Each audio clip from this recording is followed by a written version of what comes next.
প্রিয় দেশবাসী, আসসালামু আলাইকুম। আমি আপনাদের পান্না ভাই বলছি আমেরিকা থেকে।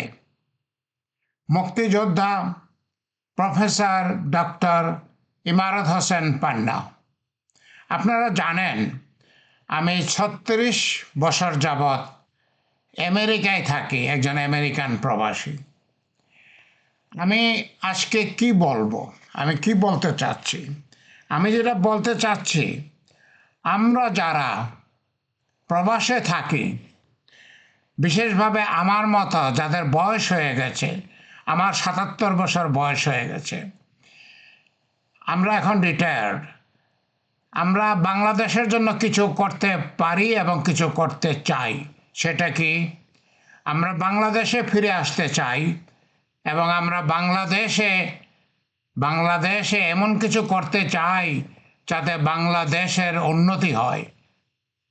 আমি যেরকম চিন্তা করেছি, দুটো ব্যাপারে আমার অভিজ্ঞতা, আমার এক্সপেরিয়েন্স, আমার বহু বছরের এক্সপেরিয়েন্স। একটা হচ্ছে সাইবার সিকিউরিটি, কম্পিউটার। আমি সাইবার সিকিউরিটির প্রফেসর ছিলাম আমেরিকার একটা সরকারি বিশ্ববিদ্যালয়ে, নাম হচ্ছে ইউনিভার্সিটি অফ ম্যারিল্যান্ড। এটা একটা স্টেট ইউনিভার্সিটি। এই সাইবার সিকিউরিটিতে আমার দুইটা কোম্পানি আছে, একটার নাম আমেরিকা টেক, একটার নাম cyber security centre of excellence. আমি ইতিমধ্যেই বাংলাদেশে আমার আমেরিকা টেকের একটা অফিস করেছি, একটা অফশোর অফিস করেছি। ৫ জন এক্সপার্ট নিয়োগ দিয়েছি, তারা ভালো কাজ করতেছেন। আমি সেটাকে আরও এক্সপ্যান্ড করতে চাই, আমি সেখানে আরও অনেক লোক নিয়োগ করতে চাই। আমি পৃথিবীর জন্য বাংলাদেশের পক্ষ থেকে সফটওয়্যার ডেভেলপ করতে চাই, আইসিটির সার্ভিস দিতে চাই, রিস্ক ম্যানেজমেন্টের সার্ভিস দিতে চাই। কম্পিউটার একটা বিরাট এলাকা, কম্পিউটার একটা বিরাট এলাকা। আমি এই কম্পিউটারেই ৩৬ বছর যাবৎ আমেরিকায় কাজ করি। আমি বাংলাদেশেও কম্পিউটারেরই কাজ করতাম। আমি একজন বিসিএস অফিসার ছিলাম। আমি কলেরা হাসপাতালে অনেক বছর কাজ করেছি। আমি বাংলাদেশ সরকারে সিভিল এভিয়েশন ডিপার্টমেন্টে, তেজগাঁ এয়ারপোর্টে এবং ঢাকা ইন্টারন্যাশনাল এয়ারপোর্টে বহু বছর কাজ করেছি। আমি একজন বিসিএস অফিসার। আমি একজন কলেজের অধ্যাপকও বাংলাদেশে আমি বক্সিগঞ্জ কলেজে বায়োলজি ডিপার্টমেন্টের হেড ছিলাম। আমি বাংলাদেশে প্রাণীবিদ্যায় ঢাকা বিশ্ববিদ্যালয় থেকে এমএসসি করেছি ১৯৭৩ সালে। ১৯৯০ সালে আমার যখন ৪০ বছর বয়স হয়েছে, আমি ৪০ বছর বয়সে আমেরিকায় এসেছি। আমেরিকার বিখ্যাত ইউনিভার্সিটির একটি, জনস হপকিন্স ইউনিভার্সিটি, ওরা আমাকে বাংলাদেশ থেকে চাকরি দিয়ে আমেরিকায় নিয়ে এসেছিল। আল্লাহর কাছে হাজার শুকরিয়া। আমেরিকা আসাটা আমার খুবই সহজ হয়েছে, খুবই সহজ হয়েছে। আমি আমেরিকায় এসে নতুন করে বিএস, এমএস, পিএইচডি করেছি এবং বিভিন্ন সরকারি চাকরি করেছি এবং একটা সরকারি ইউনিভার্সিটির প্রফেসর ছিলাম। আমার এই বিশেষত্ব, আমার এই সাইবার সিকিউরিটি স্পেশালিটি, আমি সাইবার সিকিউরিটিতেই পিএইচডি করেছি। এটার উপরে বাংলাদেশে যেয়ে বাংলাদেশ থেকে পৃথিবীকে সার্ভিস দিতে চাই, যাতে বাংলাদেশ অনেক বৈদেশিক মুদ্রা অর্জন করতে পারে। আমি একা নই, পৃথিবীতে বাংলাদেশের হাজার হাজার বিশেষজ্ঞ আছেন, তারাও বাংলাদেশে আসতে চান। যদি তারা আমার মতো বয়স হয়ে থাকে, যদি তারা রিটায়ার্ড হয়ে থাকেন, তারাও বাংলাদেশে আসতে চান, কিন্তু কেন আসতে পারেন না? আমিই বা কেন আসতে পারি না? আমি 2016 সালে বাংলাদেশে গিয়েছিলাম। আমি একটা আইটির অফিস করেছিলাম, কিন্তু পারি নাই। বাংলাদেশের যে গোলমাল, আমি তাতে টিকে উঠতে পারি নাই। আমি 2 কোটি টাকা লোকসান দিয়ে ফিরে এসেছি আমেরিকায়। আমার এই বৃদ্ধ বয়সে আবার ইচ্ছা হয়েছে আমার জন্মভূমি বাংলাদেশে যাব, বাংলাদেশের জন্য কিছু করব। তা আমি সেটা অলরেডি শুরু করেছি। আমি বাংলাদেশে ঢাকাতে একটা অফিস নিয়েছি আমার আইটি কোম্পানির জন্য। যা বললাম, 5 জন লোক নিয়োগ দিয়েছি, ভালো করতেছেন ওনারা, এবং আমি তাদের কাজে খুশি। এবং আমি বিশ্বাস করি বাংলাদেশে অনেক আইটির এক্সপার্ট আছেন। আমি এখন বাংলাদেশে যাব, আমার এই আইটির সার্ভিসটা বাংলাদেশে এটাকে আমি বৃদ্ধি করব, অনেক লোক নিয়োগ দেব। একই সঙ্গে আরেকটা বড় কাজ আমি করতে চাচ্ছি, সেটা হচ্ছে আমি যেহেতু প্রাণীবিদ্যায় মাস্টার্স করেছি ঢাকা ইউনিভার্সিটি থেকে, ঢাকা ইউনিভার্সিটির জুলজি ডিপার্টমেন্ট থেকে আমি মাস্টার্স ডিগ্রি করেছি 1973 সালে, এবং আমি বক্সিগঞ্জ কলেজে প্রফেসর ছিলাম, ডিপার্টমেন্টের হেড ছিলাম, বায়োলজির হেড ছিলাম। অতএব প্রাণীবিদ্যার উপরে আমার যেমন মাস্টার্স ডিগ্রি আছে তেমনি শিক্ষকতার এক্সপিরিয়েন্স আছে। আমি সেটা কাজে লাগাবো। কি করব?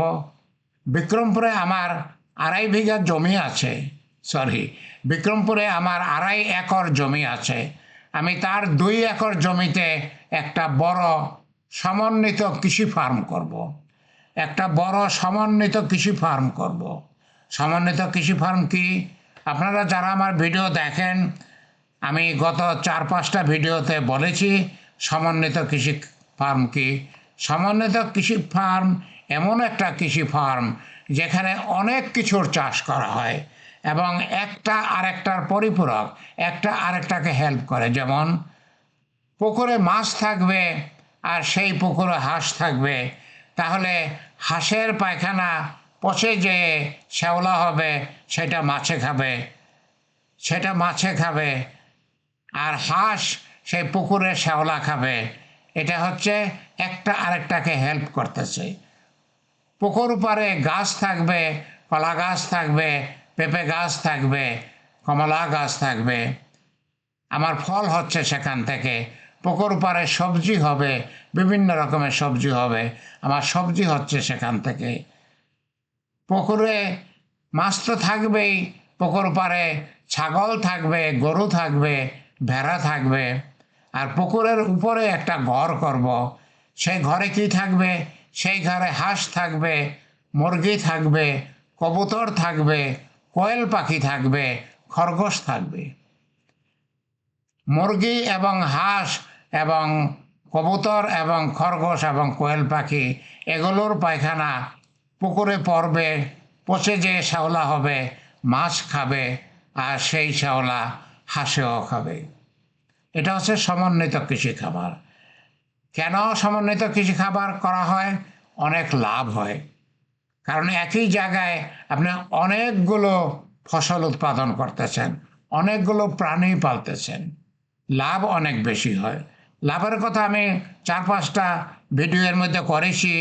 আমি গতকাল একটা মুরগির ভিডিও করেছি, আমি তার আগের দিন একটা হাঁসের ভিডিও করেছি, একটা খরগোশের ভিডিও করেছি, একটা কোয়েল পাখির ভিডিও করেছি। ভবিষ্যতে আমি কবুতরের ভিডিও করব, অন্যান্য প্রাণীর, ছাগলের ভিডিও করব, গরুর ভিডিও করব। ভিডিওতে আমি কি করার চেষ্টা করি? কোন জাতের হাঁসটা, কোন জাতের মুরগিটা, কোন জাতের কোয়েল পাখিটা, কোন জাতের গাছ, কোন জাতের পেঁপে ভালো হয় সেটা আমি বলবো। কোথায় তার বাচ্চা পাওয়া যায় কিংবা চারা পাওয়া যায় আমি সেটা আপনাদেরকে বলবো। অ্যানিমেলের কী কী রোগ হয়, রোগ হলে কি চিকিৎসা করতে হয় সেটা আপনাকে আমি বলবো। অ্যানিমেলের খাবার কিভাবে তৈরি করতে হয়, বাজারের খাবার কিনে খাওয়ালে পড়তা পড়ে না, কিভাবে নিজে খাবার তৈরি করতে হয় সেটা আমি আপনাদেরকে বলবো। আমি বলবো তার কারণ আমি তো প্রাণীবিদ্যায় মাস্টার্স ডিগ্রি করেছি, আমি তো বায়োলজির প্রফেসর ছিলাম, হেড অফ দ্য ডিপার্টমেন্ট ছিলাম, আমি এগুলো জানি। আমি নিজেই ফার্ম করব, আর সেই সঙ্গে আপনাদেরকেও গড়ে তুলব, আপনাদেরকেও সাহায্য করব। যাতে আপনারাও ফার্ম করতে পারেন। আমি কি চাই? আমি চাই বাংলাদেশের পাড়ায় পাড়ায় সমন্বিত কৃষি খামার হবে। কেন? কারণ বাংলাদেশের পাড়ায় পাড়ায় যদি সমন্বিত কৃষি খামার হয়, তাহলে বাংলাদেশ এত খাদ্য উৎপাদন করবে, বাংলাদেশকে আর পৃথিবী থেকে বাংলাদেশকে আর পৃথিবী থেকে খাদ্য আমদানি করতে হবে না, বরঞ্চ বাংলাদেশ খাদ্য রপ্তানি করবে। আমি গতকালের ভিডিওতে একটু উত্তেজিত হয়ে বলেছিলাম যে আমরা কেন ডিম বিদেশ থেকে আমদানি করব? কেন? বাংলাদেশের মানুষ কি ডিম উৎপাদন করতে জানে না? বাংলাদেশের মানুষ কি হাঁস পালতে জানে না? মুরগি পালতে জানে না? একটা হাঁস যার নাম খাকি ক্যাম্বল বছরে 340টা ডিম দেয়।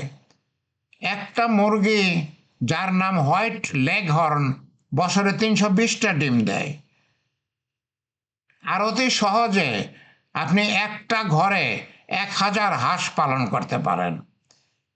অতি সহজে একটা ঘরে আপনি 1000 হাঁস পালন করতে পারেন। আপনি 100-200 মুরগি পালন করতে পারেন। ডিমের কোনো অভাব হয়? বাংলাদেশ ডিমের 6 লাভ হয়ে যাবে।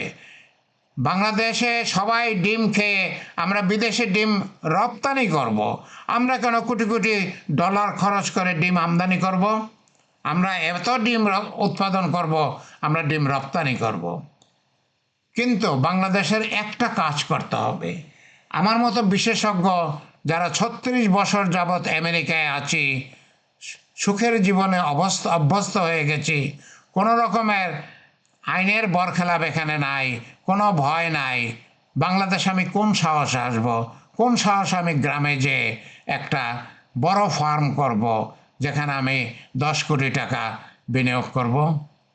আমি তো সেই সাহস পাবো না। তার কারণ আমি তো বাংলাদেশে মাঝে মধ্যে যাই, আমি তো দেখি গ্রামাঞ্চলের কি অবস্থা।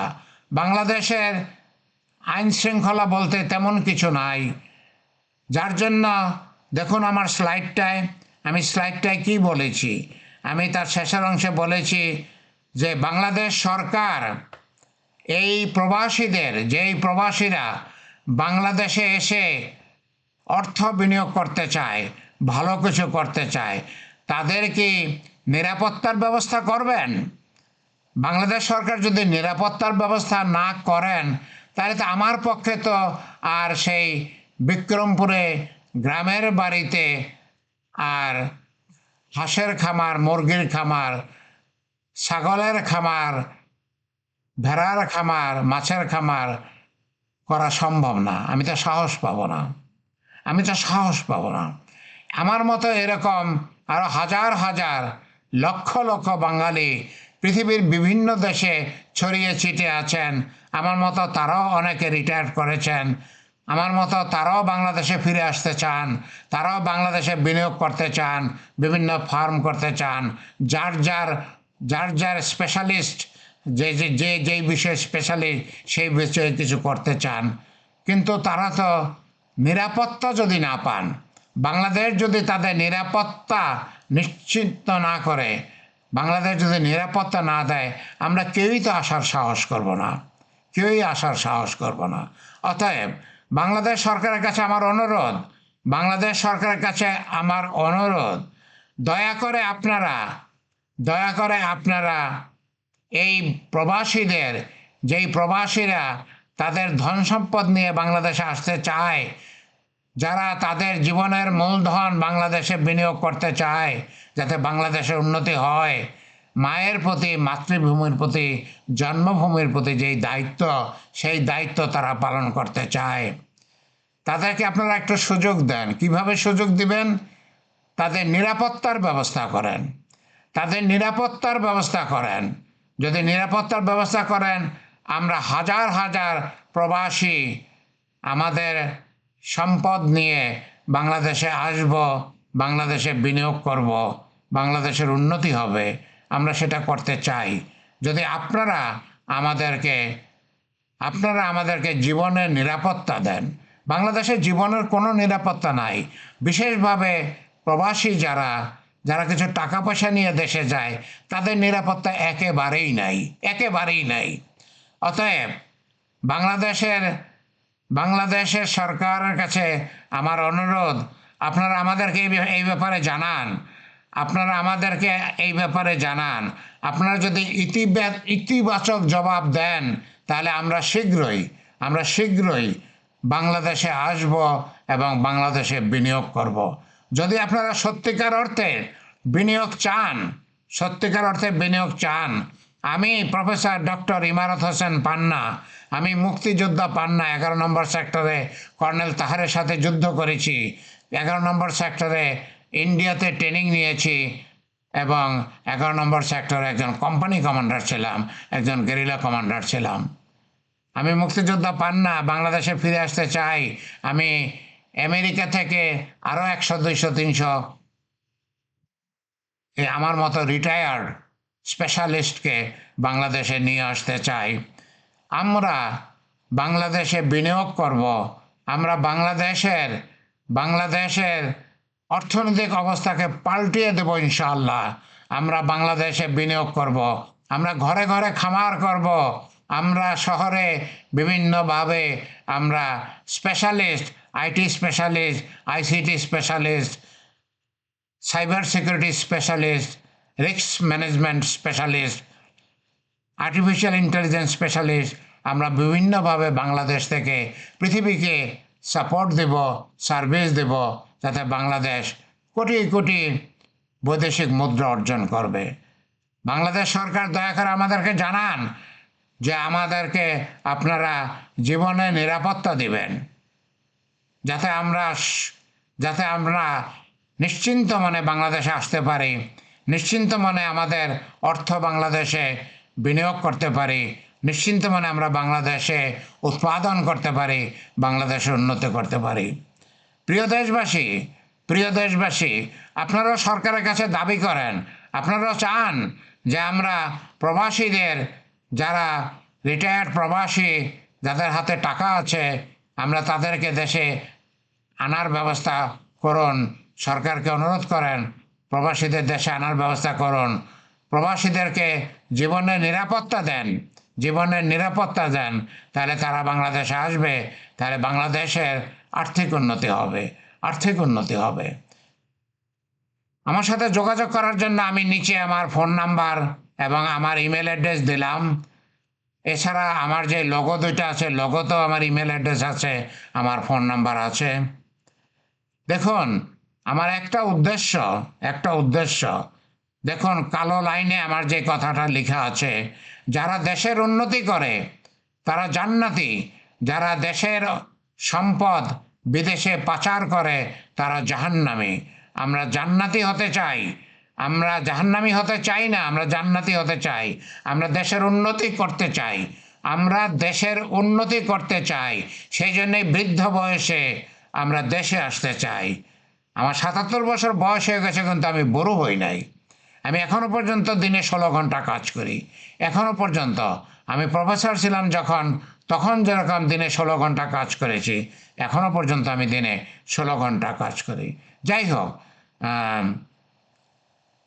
আমি অধীর আগ্রহে অপেক্ষা করব বাংলাদেশ সরকারের কাছ থেকে শোনার জন্য যে তারা প্রবাসীদের জীবনে নিশ্চয়তা দিবেন, তারা আইন শৃঙ্খলা পরিস্থিতি ভালো করবেন এবং আমরা যাতে নিশ্চিন্তে বাংলাদেশের গ্রামে-গঞ্জের উন্নতি করতে পারি, গ্রামে-গঞ্জে ফার্ম করতে পারি, আমরা যেন বাংলাদেশের উন্নতি করতে পারি। আল্লাহ আমাদের সহায় হন। আল্লাহ যদি সহায় না হন, তাহলে তার কিছুই হবে না। আমরা অনেক কথা বলতে পারি, অনেক চিন্তা করতে পারি, টাকা পয়সা নিয়ে সত্যি আসতে পারি, আমরা বিনিয়োগ করতে পারি, কিন্তু আল্লাহ যদি আমাদের ভাগ্যে না রাখেন, তাহলে তো হবে না। আর আমি বাংলাদেশ সরকারের কাছে আবার অনুরোধ করি, দয়া করে আপনারা আমাদেরকে নিশ্চিন্ত করুন যে হ্যাঁ, আপনারা প্রবাসীদের জানমালের নিশ্চয়তা দিবেন, জানমালের নিরাপত্তা দেবেন, তাহলে আমরা বাংলাদেশে আসব। আমরা আমাদের জানমাল দুটোই বাংলাদেশে ইনভেস্ট করব এবং আমরা বাংলাদেশের উন্নতিতে সহায়তা করব। আল্লাহ আমাদের সহায় হন। আমিন।